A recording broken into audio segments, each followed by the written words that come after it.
Bueno, vamos a continuar con flotación. Habíamos visto que un cuerpo sólido, cuando cae dentro de un fluido, puede hundirse, flotar o quedar en reposo en cualquier sitio de este fluido. Obviamente esto depende de la densidad relativa, ¿no?, entre la densidad del cuerpo sólido y la densidad del fluido.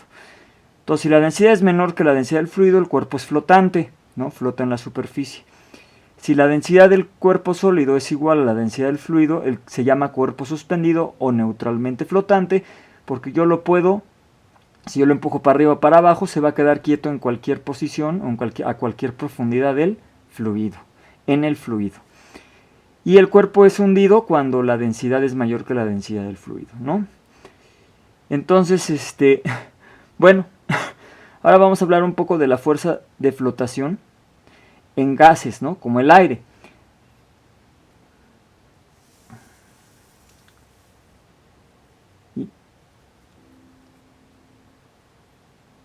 Sabemos que la fuerza de flotación es proporcional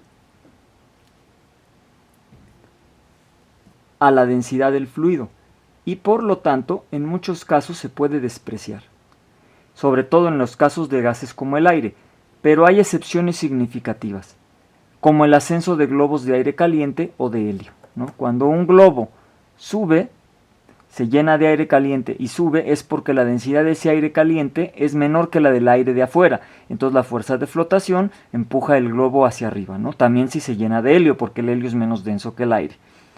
Entonces, un globo de helio asciende como resultado del efecto de flotación hasta que alcance una altitud en donde la densidad del aire sea igual a la densidad del helio contenido en el globo.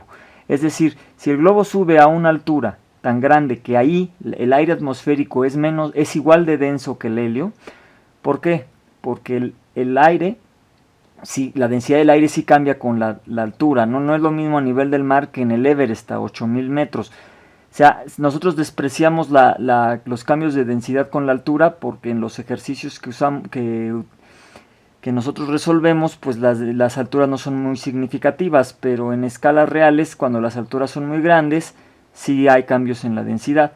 Y entonces cuando el helio sube a una altura tal que la densidad del aire en esa zona es igual a la del helio, pues ya no hay fuerza de flotación y ya no sube.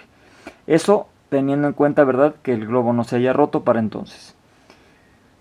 Bueno, en esos casos, ¿no?, cuando hay efectos de flotación y calentamiento de aire, puede ser que la fuerza de flotación en gases sea importante.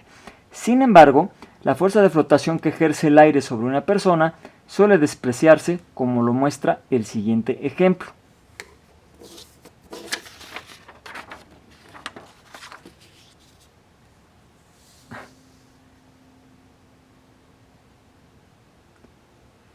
Entonces dice, calcule la fuerza de flotación que ejerce el aire sobre una persona de 80 kilogramos, considerando que la gravedad es de 9.81 metros sobre segundo al cuadrado, la densidad del aire es 1.22 kilogramos sobre metro cúbico, y además considere que el volumen de una persona es de alrededor de 0.1 metros cúbicos. Entonces, la fuerza de flotación del aire será la densidad del aire, porque recuerden que la fuerza de flotación es igual al peso del volumen de fluido, en este caso de aire desplazado por el sólido. En este caso el sólido sería la persona, ¿verdad? Entonces, la fuerza de flotación es la densidad del fluido por la gravedad por el volumen de la persona, que sería 1.2 por 9.81 por 0.1 por 1.10. Bueno, perdón, esa multiplicación me da 1.1772 newtons. Entonces, el peso de la persona es masa por gravedad, o sea, 80 kilogramos por 9.81 me da 784.8 newtons. Entonces, nosotros si despreciamos la fuerza de flotación, pesamos 784.8 newtons. Recuerden que el peso es la fuerza que con la que la Tierra nos atrae, ¿no?, hacia el centro de ella. Entonces, esa fuerza pues realmente sería esta si despreciamos la fuerza de flotación del aire, pero en realidad la fuerza de flotación del aire pues va en dirección contraria a la gravedad. Entonces, bueno, eso quiere decir que el aire ayuda un poquito a la fuerza para que no nos empuje con tanta fuerza en este caso, ¿no? En realidad esa fuerza es muy poquita. Entonces realmente nosotros no pesamos 784, pesamos 784, bueno, más bien la persona en cuestión no pesa 784, sino sería 784 menos la fuerza de flotación, que es este 783.6. Esto es lo que realmente la persona pesa, porque esta es la fuerza con la que realmente la Tierra lo empuja hacia el centro de la Tierra, ¿no? Entonces, para saber el error que consideramos nosotros cuando no tomamos en cuenta la fuerza de flotación, pues restamos el valor que nosotros tenemos, sin contar la fuerza de flotación, menos el valor real entre el valor real, ¿no? Y nos da 0.0015, es decir, 0.15%.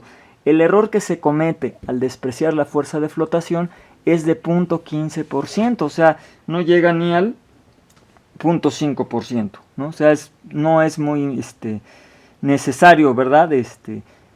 Tomar en cuenta la fuerza de flotación, no es mucho error el que se comete. Bueno, vamos a empezar leyendo este ejemplo. Dice, el ejemplo que vamos a hacer ahora es la medición de la densidad relativa mediante un hidrómetro. Un hidrómetro pues es un densímetro o un aerómetro. Es como el instrumento que utilizaron en la práctica de propiedades, me parece, para medir la densidad de los fluidos, ¿no? Midieron la del aceite, la de la glicerina, la del agua, etcétera, ¿no? Esos aparatos, algunos miden densidades absolutas, o sea, ya les dan kilogramos por metro cúbico, pero bueno, la mayoría mide densidades relativas. Entonces, un hidrómetro, ¿sí?, es un dispositivo, lo voy a poner aquí. Entonces, un hidrómetro es un dispositivo generalmente de vidrio o acrílico, con algún peso de plomo en el fondo que flota en posición vertical y se utiliza para medir la densidad relativa de un líquido. Su parte superior se eleva por arriba de la superficie del líquido y las divisiones que tiene marcadas permiten leer de manera directa la densidad relativa. Los hidrómetros se calibran para que en agua pura se obtenga una lectura exactamente de 1 en la interfaz aire-agua, ¿no? Entonces nosotros podemos tener, aquí está el hidrómetro, y entonces podemos ver en la figura, el hidrómetro se calibra para que, aquí ya podemos ver el hidrómetro, ¿no? Este es el hidrómetro, se pone una masa de plomo en el fondo, aquí está la fuerza de flotación, el peso del hidrómetro, y vamos a considerar en agua pura Z0. Z0 es una altura fija y es desde el fondo del tubo hasta donde viene la marca de 1. Ahí va a ser mi origen. Ahí es el 1, es donde tiene que flotar el hidrómetro si yo lo pongo a flotar en agua pura. ¿De acuerdo? Porque la densidad relativa sería 1. Bueno. Y después de el 1 hacia arriba tengo una delta Z. ¿Qué va a pasar con delta Z? Bueno, si yo lo pongo en un fluido más denso que el agua, entonces la fuerza de flotación va a ser mayor y el hidrómetro se va para arriba. Entonces el 1 me quedaría por acá arriba y entonces la delta Z sería del 1 hacia abajo, sería negativa, ¿verdad? ¿Qué pasaría al revés? Si el fluido es menos denso que el agua, la fuerza de flotación es menor, el hidrómetro se hundiría más y el 1 quedaría por acá abajo. Entonces ahora estaría mi origen aquí, de 1 hacia arriba, y entonces delta Z sería positiva. Entonces, delta Z es negativa cuando el líquido en cuestión, un líquido cualquiera, es más denso que el agua. Y delta Z sería positiva cuando el líquido en cuestión es menos denso que el agua. ¿De acuerdo? Bueno, delta Z sería 0 si el líquido es agua, ¿no? Estaríamos justamente aquí en esta referencia. Bueno, por cuestiones de tamaño de video, voy a suspender ahorita. Antes de leer el inciso A, tenemos inciso A y tenemos inciso B. Entonces en el siguiente video continúo con el ejercicio. Gracias.